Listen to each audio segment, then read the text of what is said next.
నమస్కారం. ఇవాళ మన మెసేజ్లో పెట్టినట్టు సచిన్ రావు గారు అడానీ అంబానీ ఏదైతే కార్యక్రమాలు చేస్తున్నారో దాని విషయం పైన మాట్లాడడం జరుగుతుంది. దానికి ముందు మన పిసిసి అధ్యక్షులు ఉత్తమ్ కుమార్ రెడ్డి గారు వాళ్ళ సందేశం ఇస్తారు. దాని తర్వాత సచిన్ రావు గారు వాళ్ళ సందేశం ఇస్తారు. And closing remarks Ponnam Prabhakar Rao garu ఇస్తారు. స్టేట్ సీనియర్స్ అంతా బాగుంది.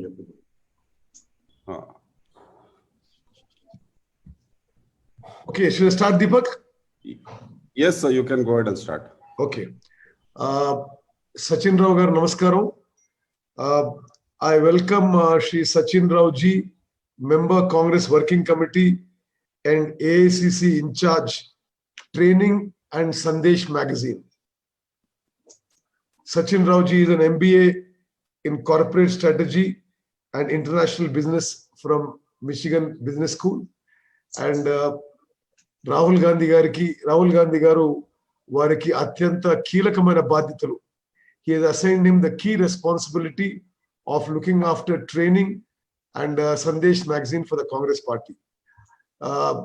Sachin ji, I heartfully welcome you, and I must tell you this would be one of the few Zoom app video conferences where there are almost 400 Congress leaders of one state online now.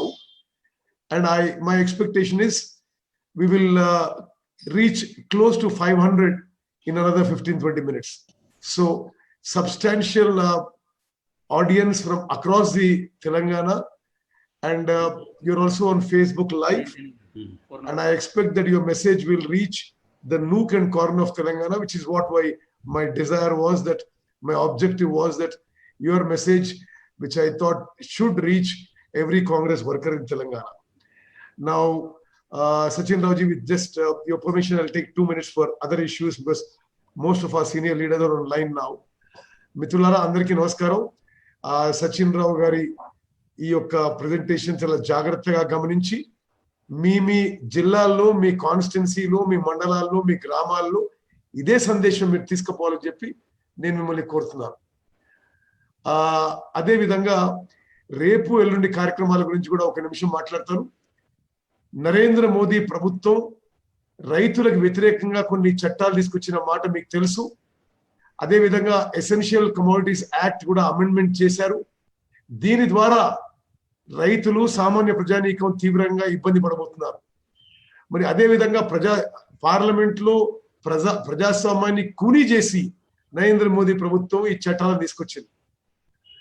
అఖిల భారత Congress committee ఇచ్చిన పిలుపు మేరకు 2వ తారీఖున తెలంగాణ రాష్ట్రంలో రాష్ట్ర రాజధానిలో, జిల్లా హెడ్ క్వార్టర్స్ లో, అసెంబ్లీ కాన్స్టిట్యున్సీ హెడ్ క్వార్టర్స్ లో, మండల కేంద్రాల్లో ఈ రైతు వ్యతిరేక చట్టాలకి నిరసన తెలియజేయాలి.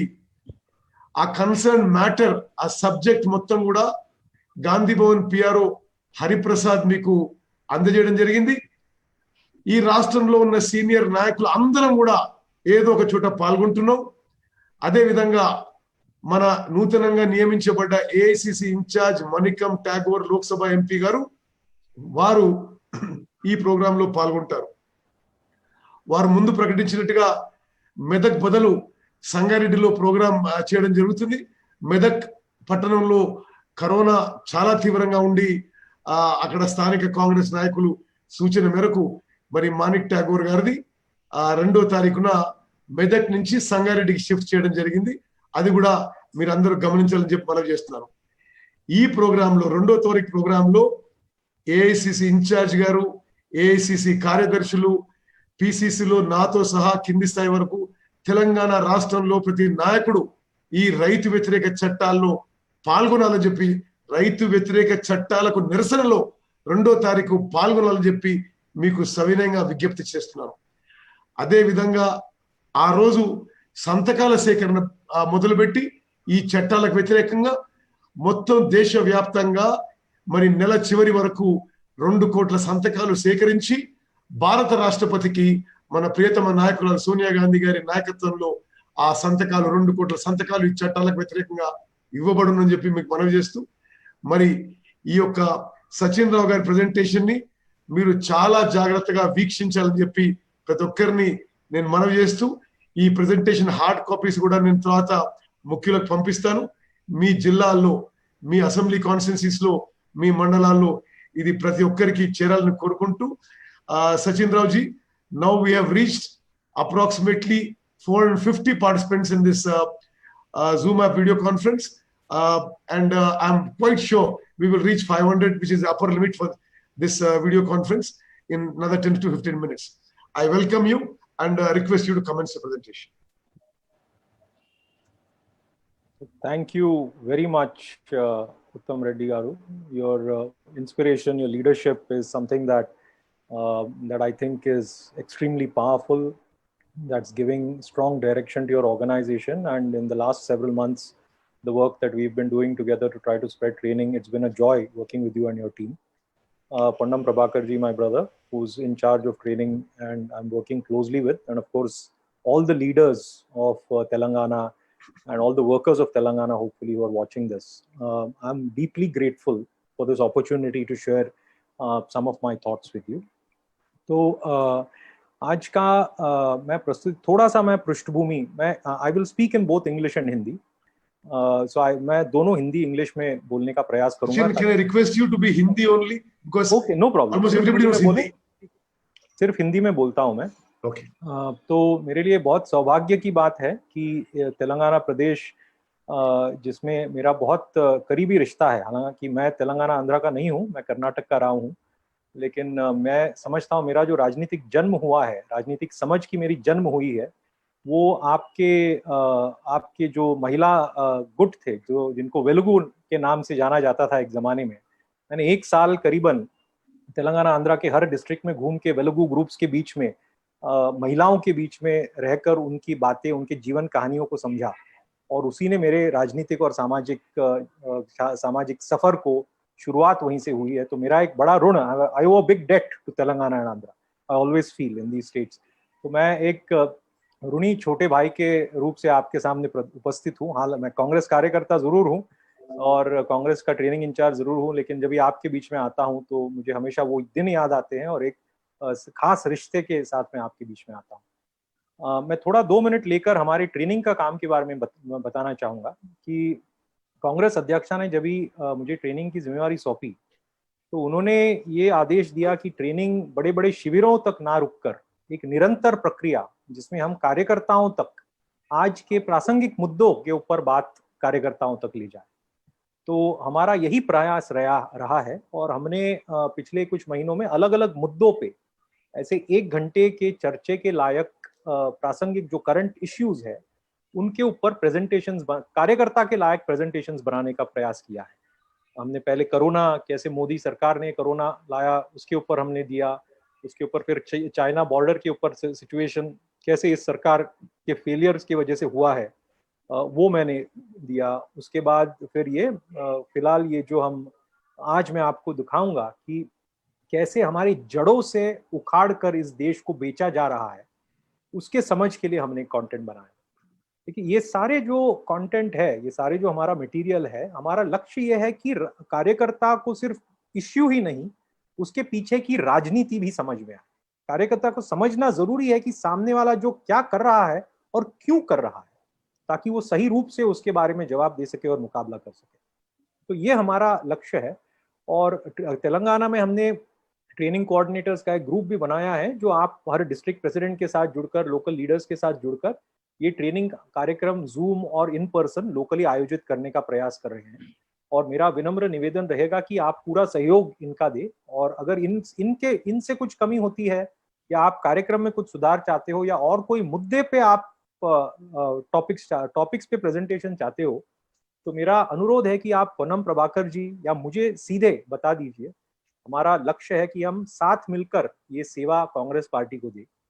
सो once again, thank you all for listening to this short introduction about the training. अब मैं मेरे मुद्दे पे जाता हूँ. तो Deepak ji, can you please share the presentation? Yes, Sachin, I'm just sharing it right away. तो देखिए, हमारा एक ये देश जो है, इसने बहुत सारे, और ये प्रेजेंटेशन मैं हालांकि इंग्लिश में दिखा रहा हूँ, आप सबके पास तेलुगु का अनुवाद भी ये पहुंचा हुआ है. और अगर किसी के पास नहीं पहुंचा तो हमसे संपर्क करें, पूनम अन्ना से संपर्क करें, हम आपको दिला देंगे। तो ये प्रेजेंटेशन शुरू करने के पहले मैं एक छोटा सा बात बताऊं कि ये जो अभी फिलहाल की राजनीतिक चल रही है इस देश में और जो संघर्ष चल रहा है वो साधारण संघर्ष नहीं है। इसके पहले के सत्ता के साथ जो संघर्ष होता था, चुनाव हार जीत होती थी, सरकारें बदलते थे, लेकिन देश को जड़ से उखाड़ कर बदलने की या बेचने का प्रयास कोई नहीं कर रहा था। पहले बार पिछले 6-6.5 साल में एक सरकार आई है जो सिर्फ सत्ता नहीं चला रही है, देश को जड़ से उखाड़ कर फेंक रही है, देश को जड़ से उखाड़ के बदल रही है। तो हमको बहुत गंभीरता से ना यही सिर्फ नहीं समझना पड़ेगा कि क्या हो रहा है, जरूर बहुत बुरा हो रहा है, लेकिन क्यों हो रहा है, कैसे हो रहा है, इसको भी समझना पड़ेगा। तो मैं शुरुआत ये प्रेजेंटेशन के साथ एक छोटा सा सवाल और एक आंकड़ा आपके बीच में रख के चालू करूंगा जिसने मुझे बहुत झंझोड़ा। There's a figure that completely blew me away that I want to share with you.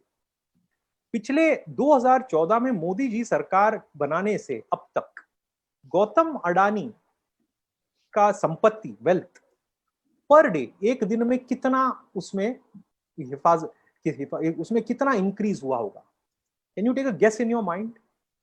Similarly Mukesh Ambani की संपत्ति जो है, मुकेश अंबानी का जो वेल्थ है, वो एक दिन में 2014 से आज तक एक दिन और हर एक दिन कितना पर डे इंक्रीज हुआ होगा? आप एक नंबर दिमाग में लाइए, आप अपना ही सोचिए। मेरी पूरी संपत्ति कुछ करोड़ों की होगी, मेरी पूरी मतलब ये पूरे ग्रुप का सब मिला के संपत्ति कुछ करोड़, 100 करोड़ का होगा। इनका पर डे वेल्थ कितने से इंक्रीज हुआ होगा? नेक्स्ट स्लाइड दीपक। स्लाइड चेंज नहीं हो रहा है, करो जी। स्लाइड नहीं हो रहा है, आप करो। हाँ, सो ये आंकड़ा है साथियों, ट्रिपल कर रहे हैं। गौतम अडानी की संपत्ति पर डे 59 करोड़, लगभग 60 करोड़ हर दिन से बढ़ रही है। 2014 से अब तक रोज 60 करोड़। मुकेश अंबानी की संपत्ति पर डे 210 करोड़ से बढ़ रही है, 210 करोड़ हर दिन। 2014 से 7 साल तक 210 करोड़ एक दिन का उनका संपत्ति बढ़ता है, राइट। और आज ही मैंने पेपर में देखा कि कोरोना के दौरान जब हमारा जीडीपी 24% से कोलैप्स हुआ, आज पेपर में आया है, मुकेश अंबानी की संपत्ति एक घंटे में 90 करोड़ से बढ़ रही थी ये 6 महीनों में। You please understand, 90 crore per hour उनका वेल्थ इंक्रीज हो रहा था कोरोना के दरमियान, जब हमारा पूरा देश का जीडीपी 24% नीचे हो। तो और इसका मैं थोड़ा कंपैरिजन दूं, 59 crore is 21 lakh MNREGA worker salary. और ये मैं हरियाणा, देश का सबसे ज्यादा मनरेगा का जो कॉम्पनसेशन है 283 रुपीज पर डे, हरियाणा, अगर वो हिसाब ले तो 59 करोड़ से आप 21 लाख मनरेगा परिवारों को आप वेतन दे सकते हो। 210 करोड़ से आप 75 लाख मनरेगा वर्कर्स को वेतन दे सकते हो। इसका मतलब है कि गौतम अडानी और मुकेश अंबानी जितना उनका एक दिन में वेल्थ इंक्रीज होता है, संपत्ति बढ़ती है, उतने से आप 1 करोड़ मनरेगा परिवारों का वेतन दे सकते हो। तो ये जो आंकड़े हैं उन्होंने मेरे को झंझोड़ा, और एक बहुत बड़ा सवाल हमारे सामने निकल आता है कि ये संभव कैसे है? जब देश का इकोनॉमी कोलैप्स हो रहा है, 2 लोगों का संपत्ति इतना कैसे बढ़ रहा है? और कुछ लोगों का, ये 2 ही नहीं, कुछ लोगों का संपत्ति इतना कैसे बढ़ रहा है? तो मैं आपको एक थोड़ा सा ये समझाने का, ये एक मंथन करने का प्रयास करूंगा आपके सामने कि ये क्यों हो रहा है। Can you go to the next slide?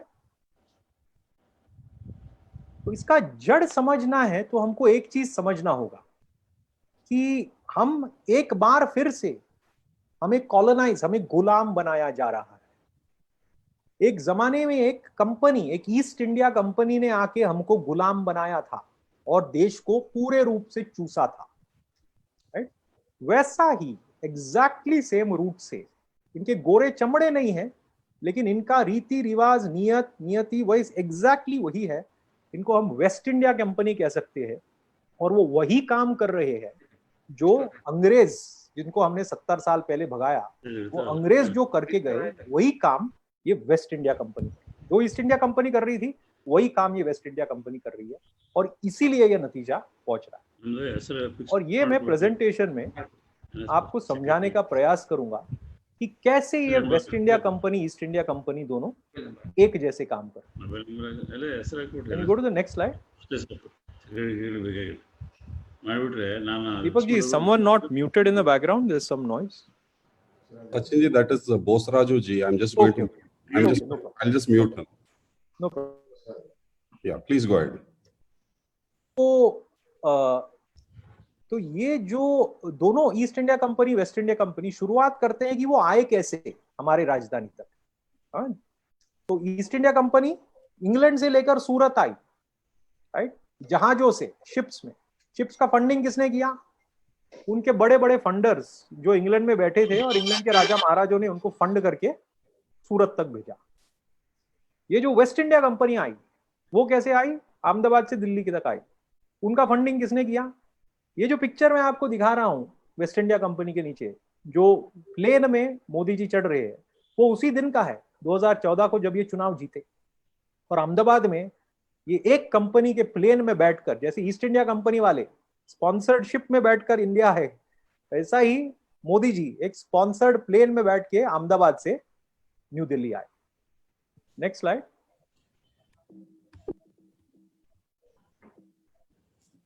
Can I get the next slide, Deepak? Yeah, one minute, Sachin ji. Just give me a moment.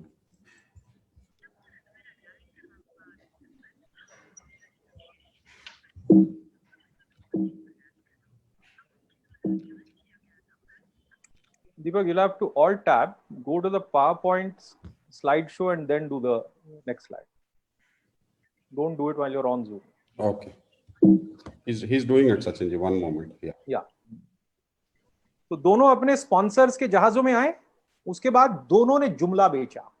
East India company आके यहाँ के राजा महाराजों को क्या बोला कि हम ट्रेड करने आए, व्यापार करने आए, हम संपत्ति दिलाएंगे आपको, हम आपको मजबूत करेंगे आर्थिक रूप से। ईस्ट इंडिया कंपनी वालों ने क्या जुमला बेचा? अच्छे दिन आने वाले। दोनों ने जुमला बेचा, दोनों झूठ। Next slide.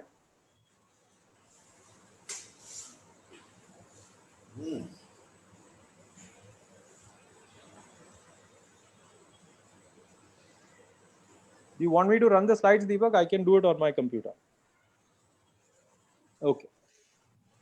तो जुमला बेच के आने के बाद दोनों ने क्या किया? East India company, waste India company, दोनों ने सारा का सारा सत्ता केंद्रित अपने हाथ में लिया।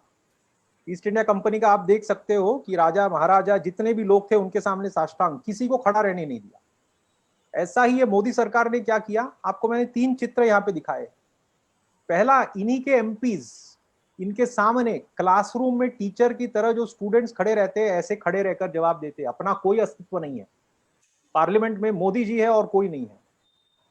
दूसरा चित्र आपको दिखा रहा है कि कैसे आरएसएस और मोदी जी मिलकर जितने हमारे संविधान के इंस्टीट्यूशंस है, जुडिशरी हो, ब्यूरोक्रेसी हो, एकेडेमिया हो, जितने भी इंस्टीट्यूशन जो इंडिपेंडेंट, प्रेस हो, जो इंडिपेंडेंट खड़े होकर हमारा संविधान का रक्षा करना है, सबको हड़प कर अपने लोग वहां बिठा रहे, किसी को भी इंडिपेंडेंट नहीं छोड़ रहे। और ये सारा जो इंडिपेंडेंट इंस्टीट्यूशंस को वो हड़प रहे, उसका कंट्रोल कहां से होता है? रिमोट कंट्रोल, पीएमओ, सब जानते। पीएमओ में कहां के लोग बैठे? देखो, जैसे अंग्रेज सारा मामला अपने अंग्रेज अफसर से चलाते थे, पीएमओ का सारा स्टाफ कहां से, सबसे इंपॉर्टेंट स्टाफ कहां से आ रहा है? Gujarat cadre IAS officers. सारे गुजरात कैडर आईएएस ऑफिसर पूरे रूप से पीएमओ चला रहे हैं। पीएमओ और किसी में और किसी का बोलबाला नहीं है। तो ये पूरा देश का centralised control Modi ji, prime minister, उनके 2-4 साथी और उनके गुजरात कैडर आईएएस ऑफिसर से पीएमओ से चल रहा है। Full centralisation of power, just like East India Company. Next slide. उसके बाद सारा कंट्रोल और सत्ता, बोलबाला, वॉइस सेंट्रलाइज किया। उसके बाद पूरा व्यवस्था मैनेज करना है। तो ईस्ट इंडिया कंपनी ने क्या किया? उनके अलग अलग कामों के लिए उनके अलग अलग एजेंट्स थे। ट्रेडर्स, बड़े व्यापारी, आप जानते हो कलकत्ता और बड़े पोर्ट्स में उनके कुछ ट्रेडर, बड़े व्यापारी होते थे जो पूरा ट्रेड उनके लिए मैनेज करते थे, राइट। राजा महाराजों में, on all the princely states, उनका एक अंग्रेज पॉलिटिकल एजेंट होता था। जो पूरे रूप से वो प्रिंसली स्टेट का राजनीति मैनेज करता था, और वो प्रिंसेस जनता को शांत करने, शोषण के साथ शांत करने की जिम्मेवारी किसकी थी? राजा महाराजाओं की। तो पूरा देश उनके लिए ये 3 लोग मैनेज करते थे, राइट? सिमिलरली हमारे वेस्ट इंडिया कंपनी के साथी क्या करते हैं आप जानते हो, 2-4 लोग उनके पूरा कॉमर्स, कोऑपरेटिव और फाइनेंस मैनेज करते हैं। उसके बाद ये कैलाश विजयवर्गीय और हेमंत बिस्वाल शर्मा जैसे पॉलिटिकल मैनेजर्स, जहां भी कोई भी स्टेट में कोई आवाज उठाना है, सरकार गिराना है, कुछ खरीदना फरोखना है, तो ऐसे लोग जाके पॉलिटिक्स खत्म कर देते हैं। फिर media managers, I don't have to say anything more about the media managers, endless line, जो पूरे तरह से मीडिया में उन्हीं का प्रचार करते हैं। और फिर रिलीजियस मैनेजर्स, उनके आश्रय में चलने वाले so called Sant Mahatmas who manage all the religious affairs. So just like the East India Company managed, controlled and shut down the country, similarly West India Company has managed, control and shut down any independent thought in the country. Next slide.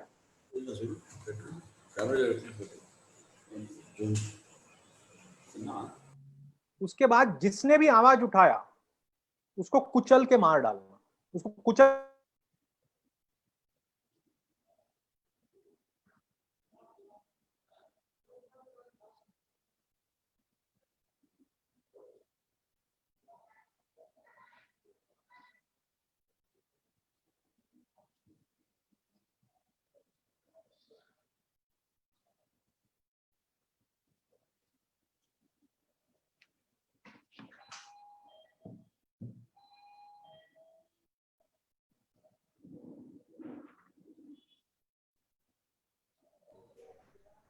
Sachin ji, you're not audible.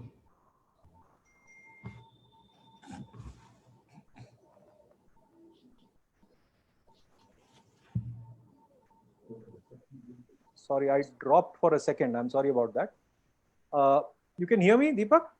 Yes, Sachin ji. For some reason, I dropped for a second and then came. I don't know. So, JNU में घुसकर छात्रों को पीटा, वो videos हमने देखे हैं। बेचारे लाइब्रेरी में बच्चे पढ़ रहे हैं और इनके लोग आके इनको पीट रहे हैं, लोग आके इनको पीट रहे हैं।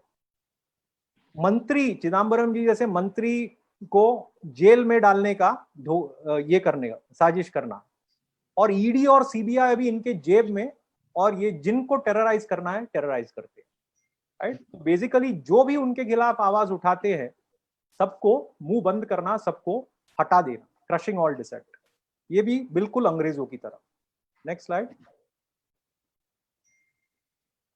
उसके बाद ये बहुत इंटरेस्टिंग चीज है कि ये बिल्कुल अंग्रेजों की तरह कर रहे हैं। ये एक ईस्ट इंडिया कंपनी ने एक बहुत बड़ी चीज समझी। उन्होंने क्या समझा? ये 1857 की जब युद्ध हुआ, उन्होंने समझा कि भारत, देखो ये सारे हीरोज है उस युद्ध के, रानी लक्ष्मीबाई, बहादुर शाह जफर, तात्या तोपे, नाना साहेब पेशवा, ये सारे उस संघर्ष के हीरोज हैं। और आप देख रहे हो कि सभी धर्म, सभी जात, सभी प्रांत के लोग एकजुट होके उन्होंने संघर्ष किया, right? They all came together and fought. तो अंग्रेजों को क्या समझ में आया कि जब ये भारतीय एक साथ है तो हम उनको कभी काबू में नहीं रख सकते, तो उनको बांटना ही पड़ेगा। और ये 2 लाइन है, एक पढ़ के सुनाता हूं।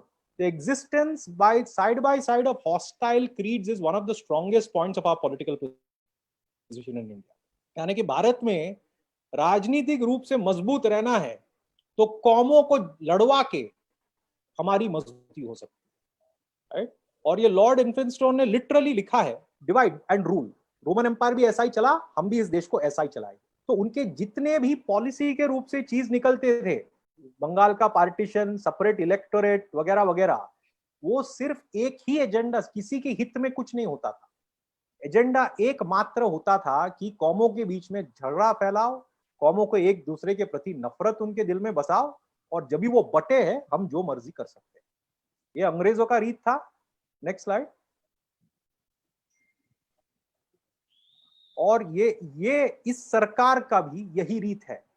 और ये मैं नहीं बोल रहा कांग्रेसी होके, ये मैं आपको कुछ देश विदेश के सबसे जाने माने न्यूज़पेपर्स और मैगजीन्स के हेडलाइंस में दिखा रहा हूं। नरेंद्र मोदी के जैसे यूपी इलेक्शन आता है, बंटवारा नरेंद्र मोदी के जरिए डिविजिव पॉलिटिक्स चालू होता है. Narendra Modi has become creator of violence and divisiveness. Under Modi, Hindu nationalist surge has fueled hate. ये हम नहीं बोल रहे, ये अंतरराष्ट्रीय न्यूज़पेपर्स और ऑब्जर्वर्स बोल रहे हैं, राइट. तो इनका भी बिल्कुल रीति वेस्ट इंडिया कंपनी की तरह, ईस्ट इंडिया कंपनी की तरह है. Next slide.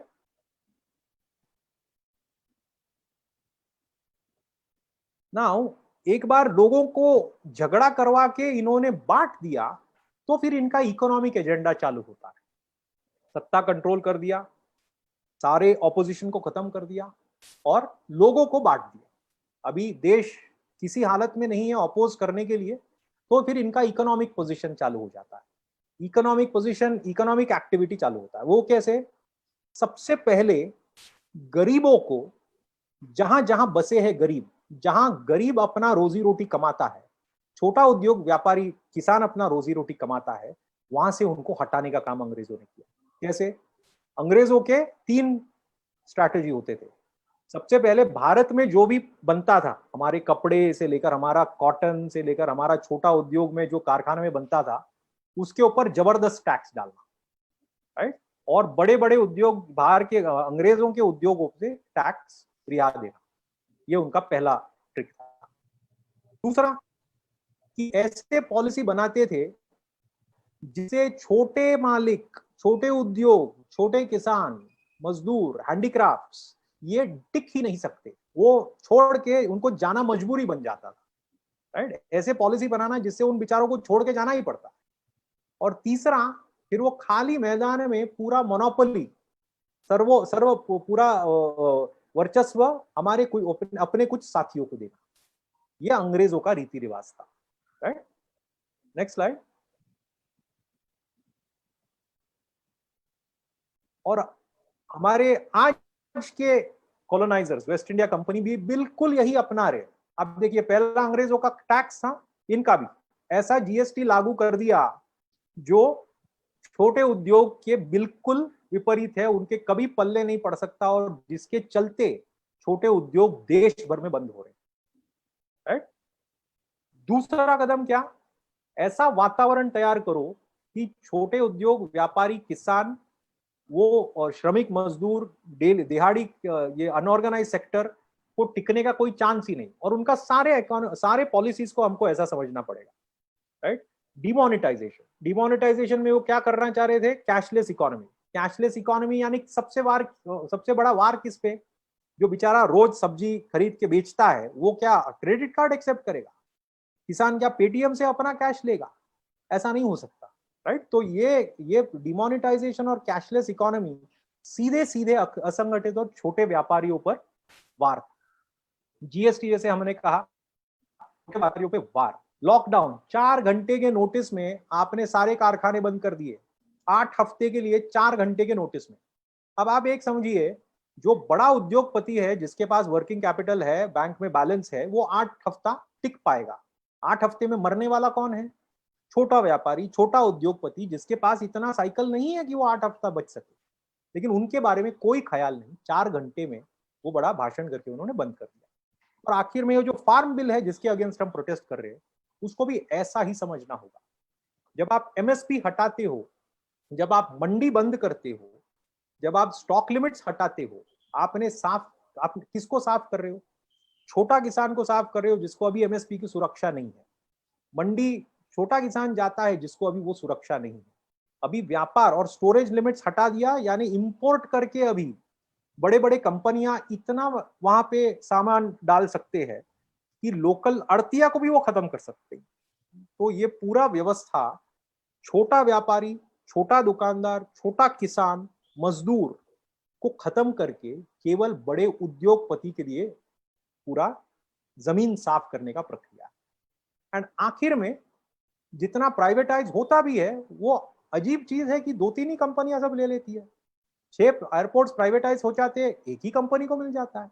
पोर्ट्स प्राइवेटाइज होता है, एक ही कंपनी को मिल जाता है, राइट. तो इसको मोनोपोली कहते हैं, यानी कि वो निजीकरण भी फर्जी है.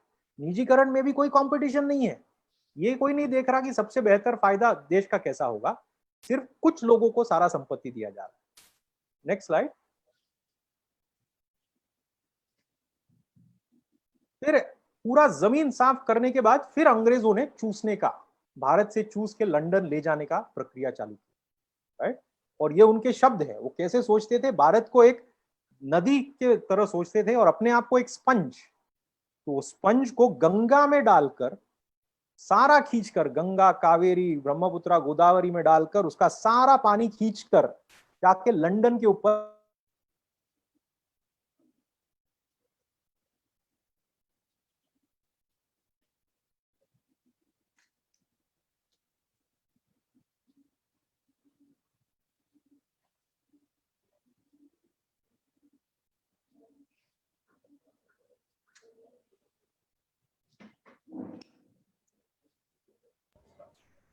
I think Sachin ji dropped out again. Sachin ji, you're there? Just call him on the phone, Deepak. Yeah, he is in Maharashtra. He has an internet connectivity problem, so I'll just call him, sir.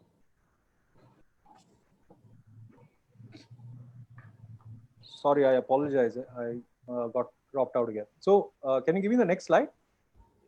One moment, Sachin ji. Yeah.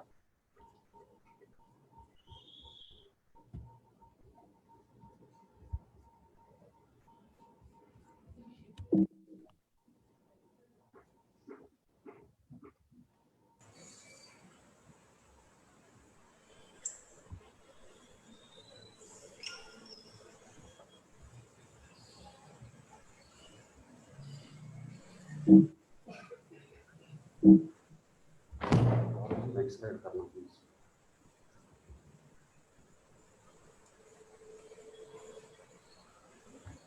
Sachin ji, one moment.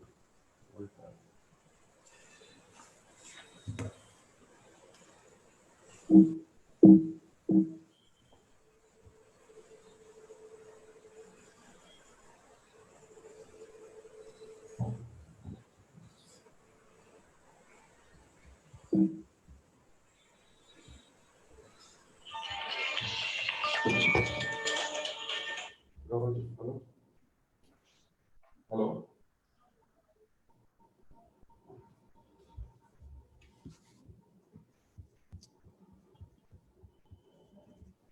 Hi, sorry, I'm having a little unstable, so I've started my phone also. So hopefully this should be better. Can you hear me, Deepak? Yeah, Yes. we can hear you. We can hear you. Yes, Sachin ji. One moment. Just sorting it out.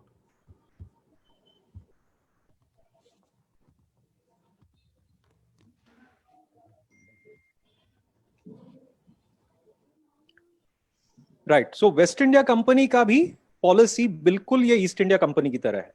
उन्होंने सब कुछ बेचा आने के बाद, right. उन्होंने हमारे cell बेचा जो स्टील बनाता है, नाल्को बेचा जो एल्यूमिनियम बनाता है, ट्रेन्स बेचे, प्लेन्स बेचे, सड़कें बेची, एयरपोर्ट बेचे, तेल के कंपनियां बेचे, IOL, BPCL, गैस के कंपनियां बेचे, राइट। अभी एयरपोर्ट भी बेचे। Next slide.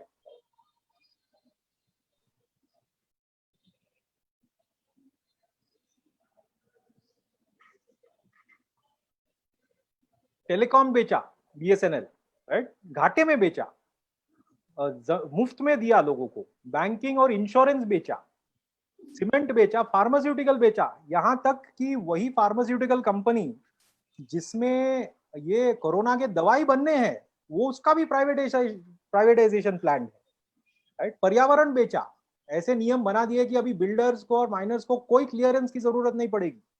Next slide. वो रेड फोर्ट जहां से ये भाषण करते हैं अपना 15 अगस्त का, उसका भी रखाव अभी निजी हाथों में है, राइट। वो इसरो जहां पे वो जाके अपना इतना फोटो ऑप्स कराते हैं, उसका भी प्राइवेट सेक्टर को अभी दे दिया है हाथ में, जिसका उतना गर्व है देश का। Next slide.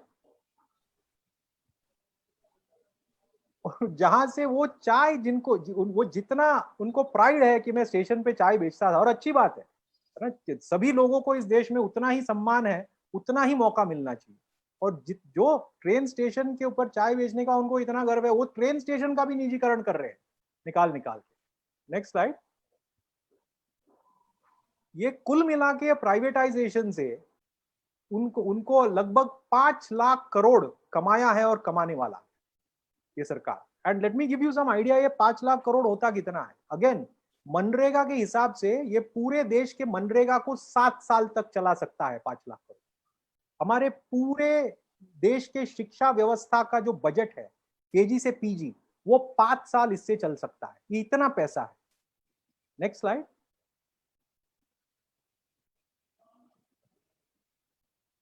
लेकिन यहीं पे नहीं रुके, ये उन्होंने लास्ट ईयर आरबीआई में हमारा जो सिक्योरिटी फंड है, यानी कि देश जो आपदा आपत्ति काल के लिए जो पैसा बचा के रखता है, उसको भी उन्होंने लूट लिया, खजाना तोड़ा और वो 1.76 लाख करोड़ लूटा।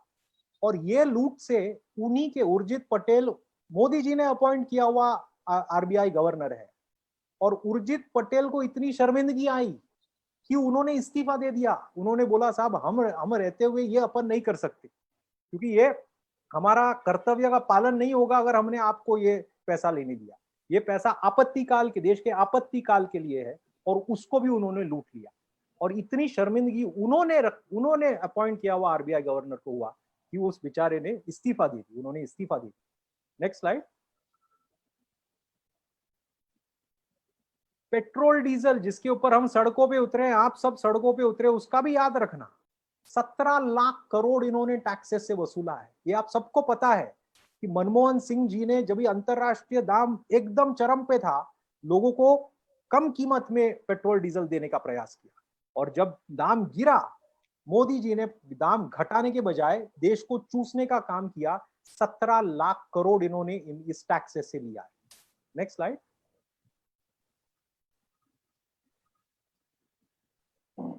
स्टेट्स को जो पैसा मिलना था, अभी हाल ही में आप देख रहे हो, स्टेट्स को जो पैसा मिलना था अनकॉन्स्टिट्यूशनल और इलीगल वे, उन्हीं का सीएजी, सेंटर का कंट्रोलर ऑडिटर जनरल सीएजी का ये बयान है कि सेंटर ने नियम तोड़ के स्टेट्स के हिस्से के पैसा को हड़प लिया। राइट? तो जनता से लूटा, स्टेट से लूटा, कंपनी बेचे, पेट्रोल पे पैसा कमाया, तिजोरी से पैसा निकाला। Next slide. तो अब आपको ये बोलेंगे कि ये सब पैसा उन्होंने देश के भला में लगाया, देश को सशक्त मजबूत करने में लगाया, उसका भी मैं आपको तोड़ बताता हूं। Can you give me the next slide.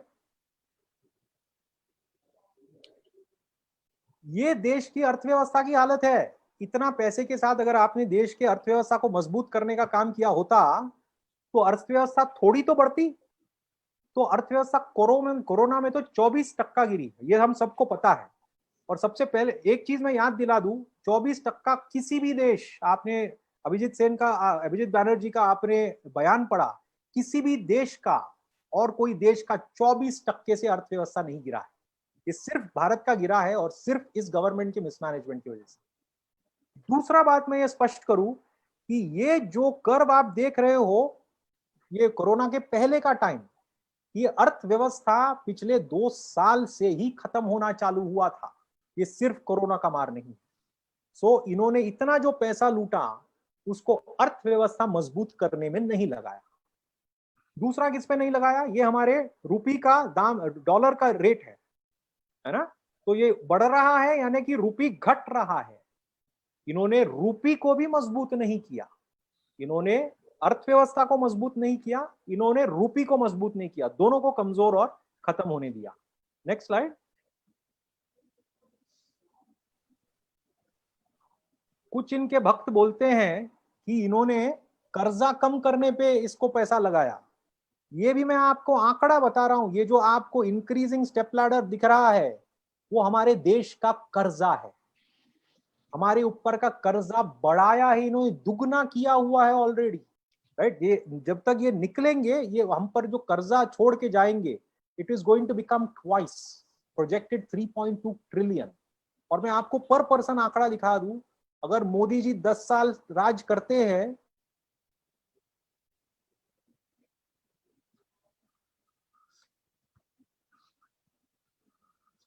यानी कि आपके नाम पे उन्होंने बैंक से 1.5 लाख रुपए का कर्जा खींच के निकाला है।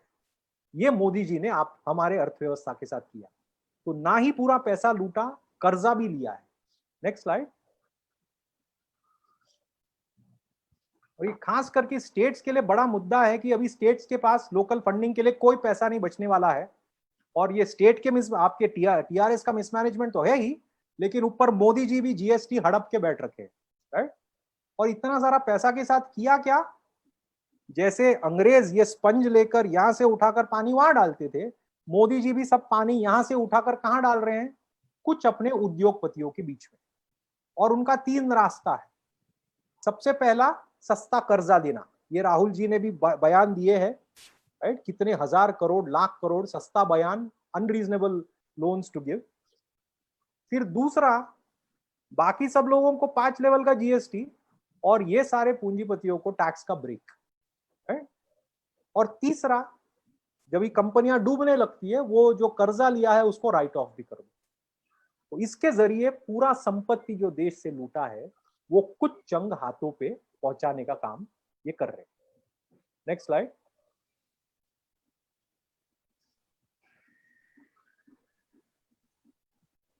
और दूसरा, अपने ही मनमानी संगठन और निजी जरूरतों पे, राइट। बीजेपी का फंडिंग कई टाइम्स इंक्रीज हुआ है। ये उनका नया हेडक्वार्टर है जो दिल्ली में है। बहुत बड़े बड़े कंपनियों का ऐसा हेडक्वार्टर आप नहीं पाओगे। मोदी जी के फॉरेन ट्रिप्स के लिए उन्होंने 2 नए एयरक्राफ्ट, इस महामारी के दौर पे जब ये हमारा 24% खत्म इकोनॉमी घट रहा है, these 2 777 aircrafts are coming at the cost of 8,500 crores, right? एक ट्रेन के लाइन, मैंने आपको 1 लाख करोड़ का आंकड़ा, एक ट्रेन पे लाइन पे 88,000 करोड़ का लोन लग रहा है, एक बुलेट ट्रेन पे लाइन पे, राइट। 20,000 करोड़ नए पार्लियामेंट बिल्डिंग में। और पीएम केयर्स फंड जैसे कई सारे ऐसे फंड्स हैं जो उन्हीं के हैं, जिनसे सरकार से अलग अलग जगह से, वहां से आईआईटी आईआईएम्स के लिए फैकल्टी नहीं है और वहां के फंड्स आप लेकर पीएम केयर्स में डाल रहे हैं। पीएसयूज में लोगों को सैलरी देने का पैसा नहीं है और वहां से आप कंट्रीब्यूट करवा रहे हो पीएम केयर्स पे। तो बेसिकली अपने कुछ साथियों को मजबूत किया और अपने पार्टियों को मजबूत किया। नेक्स्ट।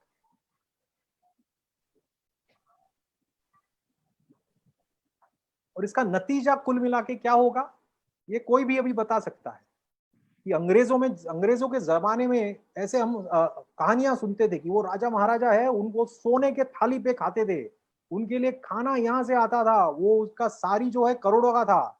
ऐसा ही कुछ लोगों के पास अपार संपत्ति, रोल्स रॉयस गाड़ियां, महले, राइट, उनके ट्रेन के अलग अलग बोगियां, और कुछ लोगों के लिए पूरी तरह से भुखमरी। ये अंग्रेजों के जमाने में हमने देखा था। अंग्रेजों के जमाने में देखा था कि हमारे लोग भूख से मरते थे जब भी कुछ लोगों के पास सब कुछ था। अभी वो जमाना लौट रहा है। Next slide. मैंने आपको मुकेश अंबानी और गौतम अडानी का पर डे बताया था। अब मैं पूरा आंकड़ा बताऊं। मार्च 14 को मुकेश अंबानी का नेटवर्क 1.4 लाख करोड़ था, राइट।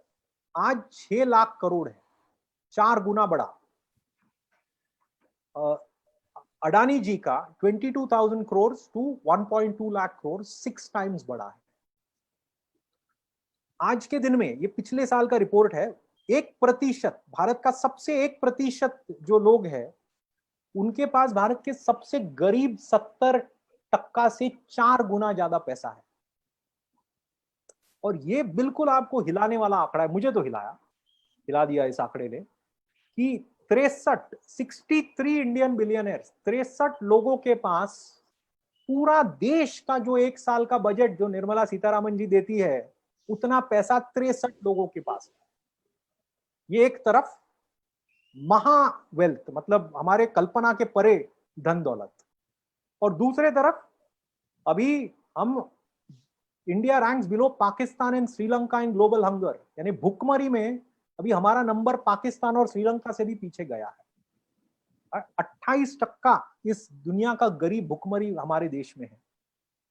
आजादी फ्रीडम इंडेक्स में हम कोलैप्स हो गए। हम अभी सूडान, सेनेगाल जैसे देशों के साथ हमारा नाम लिया जाता है, राइट। और ह्यूमैनिटेरियन क्राइसिस सब तरफ, आत्महत्या, भुखमरी, बेरोजगारी, जहां देखो महामारी चल रही है।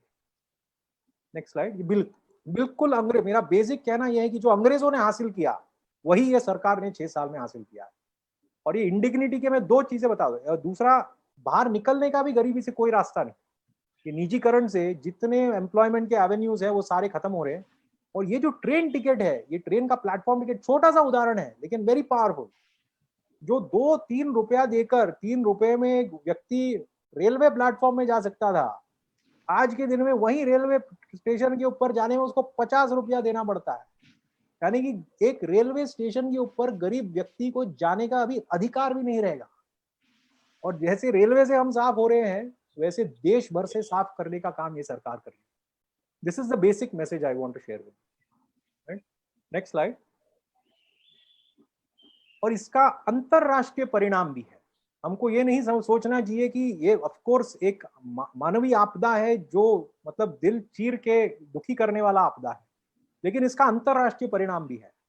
देखो, बाकी सारे देश मूर्ख नहीं है, वो समझते हैं कि हमारी पूरी व्यवस्था कुछ चंद कंपनियों के, पूरा टेलीकॉम, पूरा तेल का व्यवस्था, पूरा ट्रांसपोर्ट और इंफ्रास्ट्रक्चर का व्यवस्था, पोर्ट्स का व्यवस्था, कुछ चंद हाथों में जा रहा है। तो वो समझ रहे हैं बाहर के ताकतें कि ये लोग तय कर सकते हैं कि भारत की फ्यूचर दिशा क्या होगी। भारत की जनता नहीं तय कर पाएगी, यही लोग तय करेंगे। और भारत की सुरक्षा और भविष्य भी इन्हीं के हाथ में है। और लोग समझ सकते हैं, बाहर के लोग समझ रहे हैं, चीन समझ रहा है, अन्य देश समझ रहा है कि ये हमारी अभी भारत ये ऐसा, इस दिशा में अगर भारत जाएगा तो भारत कमजोर हो सकता है। राइट, तो ये जो हो रहा है वो केवल आंतरिक आर्थिक स्थिति को गड़बड़ाने वाला मामला नहीं है, वो हमारे अंतरराष्ट्रीय स्तर में भी हमें नुकसान पहुंचाएगा। Right, last slide. मैं आखिर में एक मैसेज आपके बीच में, जो आप सब कांग्रेसी है, हमारे परिवार का मैसेज है ये, कि आप कितना भी दबाव, अंग्रेजों में कितना भी दबाया, कितना भी चुप कराने का प्रयास किया, लास्ट स्लाइड प्लीज, कितना भी चुप कराने का प्रयास किया, ये कांग्रेस पार्टी नहीं डरी, ये कांग्रेस पार्टी नहीं सहमी।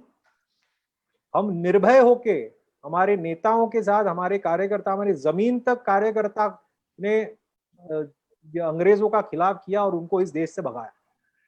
और मुझे पूरा विश्वास है, मैं देश भर घूमता हूँ, आज भी मैं महाराष्ट्र बुल्डाना जिले में हूँ, इसलिए थोड़ा इंटरनेट में प्रॉब्लम है, देश भर घूमता हूँ, कार्यकर्ताओं से मिलता हूँ, और मैं तेलंगाना और आंध्रा के कार्यकर्ताओं को भी जानता हूँ।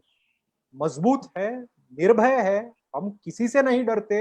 और जैसे अंग्रेजों को भगाया, ये वेस्ट इंडिया कंपनी को भी हम भगा के रहेंगे। जय हिंद, जय कांग्रेस, जय जगत। और पुनः एकदा आप सबके बीच में मेरे विचार रखने के लिए बहुत बहुत धन्यवाद। और कोई भी मेरे से भूल हो गई हो या कोई कमी हो गई हो तो प्लीज फोन या ईमेल करके बता दीजिए, उसको दुरुस्त करेंगे। और आपके आने वाले 2 अक्टूबर के कार्यक्रम के लिए मेरे पूरे शुभकामनाएं। बहुत बहुत ही गंभीर समय है इस देश का, हम सबको अभी सब कुछ जोखने का समय आ गया। जय हिंद, जय भारत, जय Congress. Thank you. Thank you, Sachin ji. Prabhakar, please give your concluding remarks and end the program. Sir thank you Sachin Rao साहब और उत्तम कुमार रेड्डी जी और हमारे स्टेट के सारे सीनियर्स और डिस्ट्रिक्ट के तक जो इंटरेस्ट कांग्रेस में है, एक जैसा सोल्जर के जैसा काम करने वाला सब इसमें है सर। మీ అందరికి ఒకటే విజ్ఞప్తి, దయచేసి ఇది తెలుగు ఫార్మాట్ కూడా ఉంది, తెలుగు ఆల్రెడీ అన్ని కాంగ్రెస్ వాట్సాప్ గ్రూప్ లో దీపక్ జార్ గారు, హరి గారు పెట్టినారు, దాన్ని వీలైనంత వరకు కింది దాకా సర్క్యులేట్ చేయండి। వాస్తవంగా నరేంద్ర మోడీ ప్రభుత్వం ఏం చేస్తా ఉన్నది, మనం ఆనాడు ఈస్ట్ ఇండియా కంపెనీ ఏ విధంగా వ్యాపార చేతుల్లో పెట్టిందో అన్ని పెట్టి ఇప్పుడు కనీసం ఆఖరికి వ్యవసాయాన్ని కూడా తీసుకుపోతున్నటువంటి అంశాన్ని రైతుల దాకా తీసుకుపోయేటువంటి ఒక పెద్ద బాధ్యతను మీరు తీసుకోమని Sachin Rao saab AICC incharge training CWC special invitee Rahul Gandhi sahab उसके ऊपर बहुत विश्वास के साथ इस जिम्मेदारी दिया। और यहाँ तेलंगाना में उत्तम कुमार रेड्डी साहब ट्रेनिंग डिपार्टमेंट को फुल सपोर्ट करते हुए ये पूरा ट्रेनिंग डिस्ट्रिक्ट में ले जाने तक भी कोशिश कर रहे हैं साहब। और మీ అందరూ కూడా దయచేసి ఉత్తమ్ కుమార్ రెడ్డి గారు ముందు చెప్పినారు, ఈ అంశం జిల్లా క్షేత్రస్థాయి ప్రతి కార్యకర్త దాకా ప్రతి పౌరుల దాకా పోయేటువంటి బాధ్యత కాబట్టి మీకు ఎప్పుడైనా ఏదైనా పీడిఎఫ్ ఫైల్ కావాలి తెలుగు మిస్ అవుతుందంటే పిసిసి ఆఫీస్ అడిగినా, దీపక్ జాన్ గారు అడిగినా, సోషల్ మీడియా అడిగినా ఎవరైనా ఇస్తారు। సో ఈ కార్యక్రమం విజయవంతం చేసి దాదాపు 500 మంది దాకా పార్టిసిపేట్ కావడమే కాకుండా మిగతా ఈ అంశాన్ని కూడా క్షేత్రస్థాయికి తీసుకుపోయేటువంటి ప్రయత్నం చేసి అందరికీ కూడా హృదయపూర్వకంగా तेलंगाना कांग्रेस पक्ष का धन्यवाद। सचिन राव साहब आपको धन्यवाद और उत्तम कुमार रेड्डी जी और बहुत सारे स्टेट लीडर्स है उसको स्पेशल थैंक्स, क्योंकि कोर कमेटी से लेके grass root NSC youth Congress front organisation तक सब लोग हैं सर। दीपक जान जी आपको भी, क्योंकि technical coordinating things by social media, so धन्यवाद सर, नमस्कार। Thank you Deepak, thank you Sachin ji, thank you Prabhakar. Thank you, Uttam Reddy ji, Deepak. Deepak ji, thank you very much. And